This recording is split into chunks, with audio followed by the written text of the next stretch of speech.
Let me ask you something. Are you ready for more connection? I know I am, and that is why I would like to invite you to Nourish the Membership, where we are building community, we are boosting your health, and we are finding new ways to have fun with social media.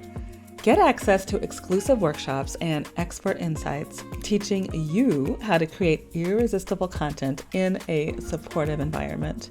Plus, we'll nourish your body with mouth-watering recipes, helping you to make healthier choices in the kitchen and increase your energy levels. But the best part, I believe, is that you will connect with like-hearted individuals and have a lot of fun as you walk your healing path. So come join us at michellefox.com/nourish and let's elevate our lives together. Welcome to Nourish with Michelle Fox, your guide to a vibrant life after 40. If consistency has been a challenge for you and you occasionally forget self-care, you, my friend, are in the right place. Tune in for weekly inspiration to nourish your mind. I know your plate's full, and I want to help you support a life and a body that you adore. Let's dig in.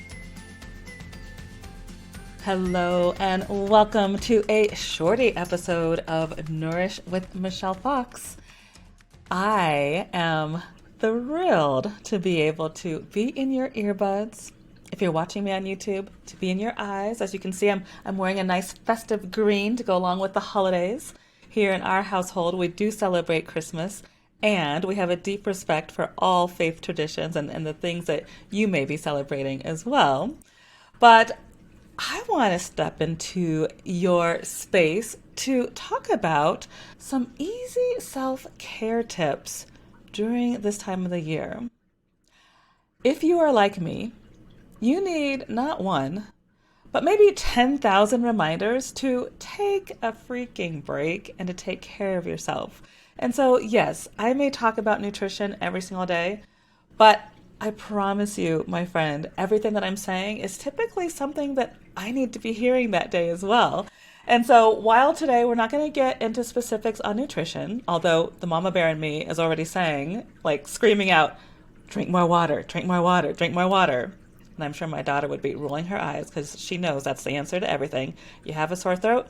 Drink more water. You're sleepy? Drink more water. You need more energy and vibrance? Drink more water. So let this be your friendly reminder to drink more water during this time, just to keep your balance and to keep your health intact.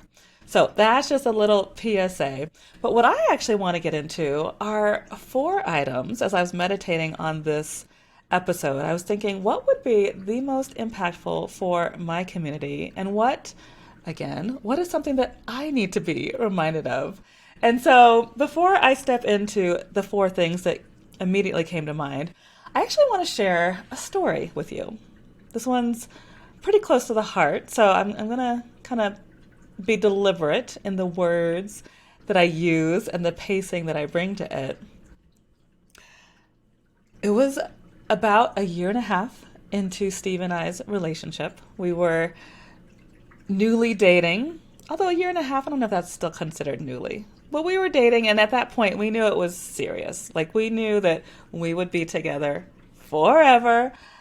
The whole marriage and the proposal, that's a whole nother story for another time. And if you want to hear it, of course, shoot me a message. Let me know. I'm happy to share that story because it's really fun and really beautiful. But as far as the year and a half that we were together, it was December, and it was the first time our children had been blended together for Christmas. And layer on top of that, I had promised to be with my dad's side of the family in Phoenix for the large family reunion type celebration. That, my friends, was the time that I and Steve, actually, I think he may have felt some kind of way, but that was the first time we almost broke up. Yeah, it still kind of gets my heart to this day, just because thinking of what could have been, and I'm just so grateful we stuck it out, and clearly we are stronger than ever today, 8 years later. But I want to share that story with you just to illustrate a few things. So, like I said, it was the first Christmas where we had, his two kiddos, my kiddo. We blended family, so even to this day, we get them every other Christmas, and then that kind of alternates with every other Thanksgiving. So this year, we got them for Thanksgiving, which was amazing. They'll be with their other parents for Christmas this year, but then we'll get them back for New Year's. But back to this story in Phoenix. So everybody was just a little out of sorts because, of course, he and his kiddos had their own traditions. At that point, the children were old enough to know what the holiday traditions were. My kiddo, she was like, this is cool. I got my family, but this is kind of weird. Like, why is my mom giving this man all this attention? This attention should be on me. So there was some of those dynamics. Also, as a lot of us experience with extended families, there's usually some dynamics that may not always be so comfortable. And so it just felt like layer on top of layer on top of layer was really testing Steve and I's relationship. And so I remember it was Christmas Eve and he had said some things. I had said some things. And whoo boy, gets me kind of teary-eyed now. I just didn't feel great. And I was like, I don't think I can move forward. And thank goodness he had the sense of self to be like, let's take a walk.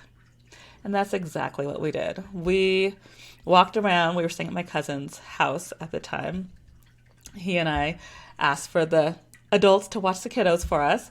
And I think we took almost 2 hours to walk and then talk and then walk some more and then talk some more.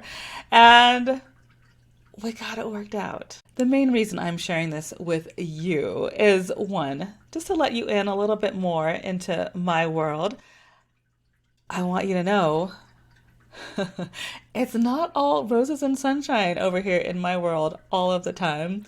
And then two, I want to kind of highlight some of the things that came out of that were very meaningful and very positive.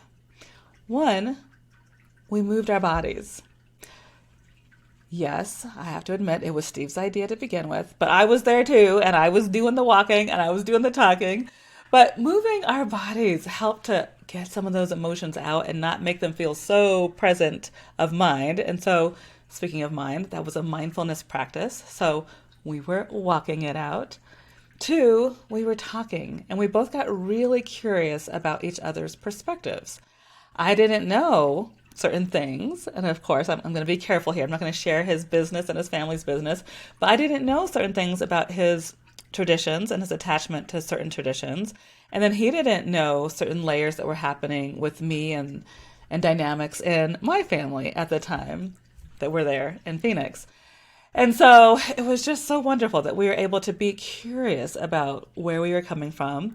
And then we also, of course, made space and time to talk about, okay, well, how do we move forward? How do we make this experience one that works for all of us? And at the time, that was 5 of us that we had to be considerate of. Him, me, my daughter, and his 2 kiddos. So, deep breath. The meditation piece is another part I want to highlight. When we are in some high stakes environments, which typically comes along with the holidays, I just want to encourage us to practice mindfulness. And I know that means something different for everybody. But for me, that means moving my body when things feel a little bit heated. It also means getting curious about what is behind that comment that, Aunt Sally just made. Or I'm curious, why did my kiddo just leave that dish on the table even though they know better after all this time? Or I'm curious. You notice I'm starting with I'm curious. And so I just want to offer that up to you as 1 or 2 mindfulness practices to add to your holidays. And then to get even deeper, I want to talk about the gift of presence. In that story, I talk about the curiosity, but also Steve and I both had a lot of motivation. Like we knew that we were deeply in love with each other. We knew we wanted multiple more holidays with each other. And so we had the gift of being present with each other on that walk. I even specifically remember this beautiful park bench that we ended up finding. This was a whole new neighborhood for both of us. But this park bench appeared and we sat and we talked. And so in that, we were able to ground our bodies, check in with each other, stay curious, and give each other the gift of presence. So as you listen to this podcast recording and we are in the thick of it with the holidays, can you think of ways that perhaps you can give yourself the gift of presence, whether it's taking a break from shopping, whether it's just sitting quietly in your car for a moment and being present with yourself? Perhaps it's a gift of presence of being with your children. A lot of us have children that are in finals season right now as they gear up for winter break. Can you make those car rides a little bit more present? Perhaps play some fun music that gets you going, that makes you feel connected. You can give yourself the gift of presence in your daily work, whether you're building a business or you are working an 8 to 5. Like I'm sitting at my desk right now and I have this practice I've recently been working on. I learned it from the positive intelligence community where I rub my fingers. The leader talks about rubbing your fingers so hard that you can feel the ridges on both sides. And that just is another way of bringing me back into my body, bringing me back into curiosity, like, I wonder why this line is taking so long. Or, I wonder why I'm feeling a sense of anxiety. It just is a great tool to help me stay connected, stay grounded, so that I can show up as the person, the human that I want to show up as. So that's the gift of presence. The next thing I want to touch on, and we kind of touched on it at the top, is mindful nutrition. This time of the year can bring up a lot of stuff for us. I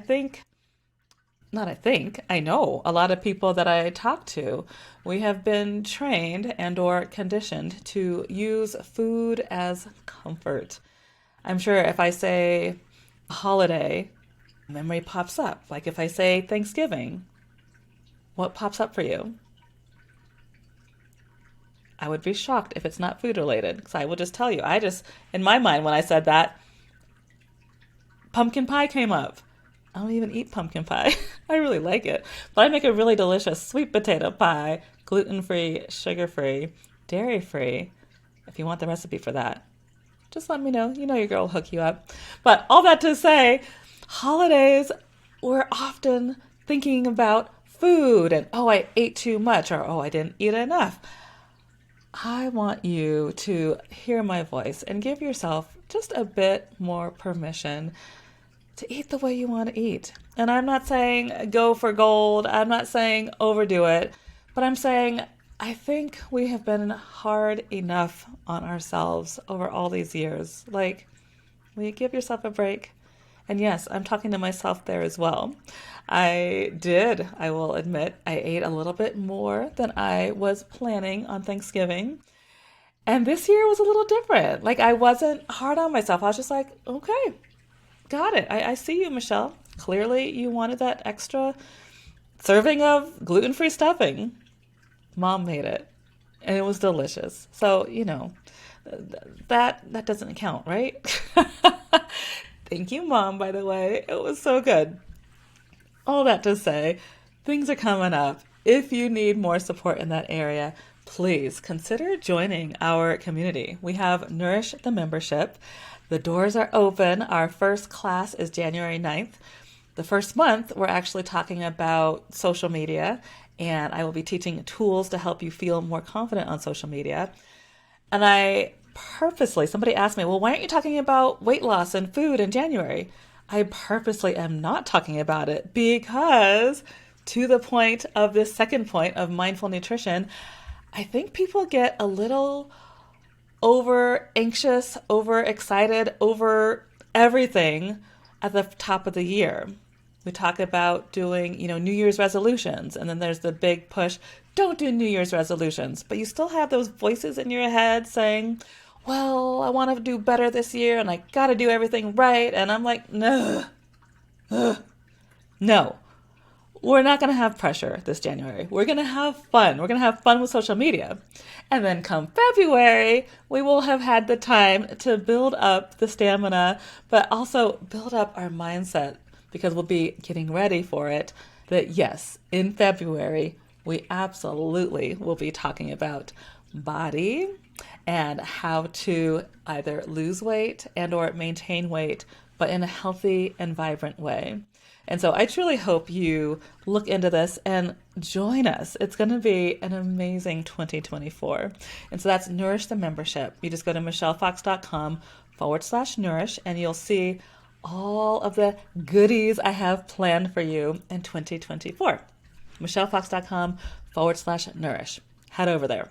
Okay, so that was mindful nutrition. The next is fitness. Part of the reason I didn't feel so bad about myself and or I didn't beat up on myself about eating a bit more on Thanksgiving is because one, I did a really fun step class that morning. And then two, the next morning, Friday morning, I got up and I did an extra long walk with Chloe Dog.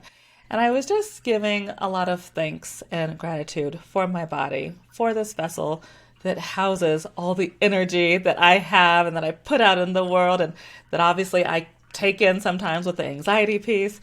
I don't know if that's obvious or not, but this body has carried me through so much in my 51 years. And so I'm so grateful. And so I like to feed it back the gratitude through fitness, through group exercise, through walking Chloe Dog twice a day, through yoga. That's still one of my favorites to go to, especially as it's getting colder here in Denver, Colorado. Going into a hot yoga classroom, there's nothing better. And so I know that's not always for everybody. So just so you know, in our membership, Nourish the membership, I absolutely meet everybody where they are. So I do not want you to be intimidated. I'm not going to ask you to be doing, yoga pretzels on the first day. In fact, I won't ask you to do yoga pretzels ever. But we'll go at our own pace. And if you're hearing my voice, there's a good chance that you want to be in a community that can help you elevate your fitness goals, your nutrition goals, and your lifestyle goals. And so I would love to guide you in doing that. Okay, last but not least, another easy way to help you manage these holidays is finding moments of quiet. And I specifically use the word finding because it's not going to find us. As you already know, life is lifing and it's not going to slow down until we deliberately take that time to slow it down. The work is going to be there, my friend. So perhaps you might give yourself the gift of saying, hold up, this is me time. So a few ideas there. Perhaps a Friday afternoon you take off and you don't need to tell anybody where you're going. But if you feel like you need to, the green light card is always, I have an appointment. Nobody needs to know that that appointment is with you. But on that appointment, I want you to take yourself to a movie theater. If you're in a warm environment, take yourself to the beach or on a long walk. Enjoy the weather. Take yourself to your bedroom and take a nap. I want you to find some time for you so that you can show up and be there for the people that you want to show up and be there for. So taking the time. So just to recap, the 4 ways that I want you to bring easy self-care to the holidays is 1, the gift of presence, being present with each other. 2, mindful nutrition. Number 3, fitness, taking care of your body through fitness. And then 4, finding moments of quiet. One thing I didn't mention with the quiet, I remember when my daughter Angel was a toddler and she was a very loud toddler. And sometimes Mama just needed a break. And so I would tell her father, hey, I just need 10 minutes. I'm going to disappear. And I would go downstairs in the downstairs bathroom. I would close the door quietly so nobody knew. Sometimes she would know, but I would lock myself in the bathroom just to breathe. And I remember one time my sister saw me taking a break, and she's like, how do you do that? Like, how do you say no to your kid? And I'm like, I have to. This is how I keep my sanity. And so I just offer that up to you as well, whether you have toddlers, teenagers, puppy dog, nobody else in the house. I want you to find that time for you, that time of quiet for you. All right. Well, thank you so much for joining this shorty episode during the holidays. I truly hope this is one of the better holidays for you. Also, just want to give you the heads up. Next week, we have one of my favorite people in the world on the pod, and that is the only Dr. Regina Groff, where we are talking about how to find your purpose. So come back next Tuesday. You're going to love that one. And then, just so you know, we are practicing what we preach here at Michelle Fox Culinary Nutritionist. And we are taking the last 2 weeks of December off. What that means, though, is for you, we will be playing 2 of my favorite replays of the podcast. And yes, you have to come back to find out who those are. But I'll just give you a hint. Both of those 2 are really great friends, and both of those 2 got amazing feedback in real life from our community. And so I know you're going to love those conversations as well. All right. Don't forget to check out michellefox.com/nourish. I would love to have you in our community in 2024. And of course, reach out if you have questions, if you have feedback, if you have ideas of things that you want us to talk more about here on the show. I would love to be there for you. All right, that's all I have for you today. Thank you, thank you, thank you. Have a wonderful holiday, and I will talk to you soon. Thanks so much for listening to Nourish. Have you been driving, doing laundry, or walking around the neighborhood? Sweet. I've got show notes for you. Hop on over to michellefox.com/podcast when you are ready. I will let you know that on the page you will find resources to support what you just learned on today's show. And then, of course, you can grab some health supportive freebies as well. If you enjoyed this episode, I would be honored if you would leave a review on whichever podcast platform you are listening on. It will help me with my mission to build healthier communities, one person at a time, and it will help you because you will be part of that mission. I'll be back next week, and I encourage you to keep showing up for yourself and know that you and your health matter. Big love.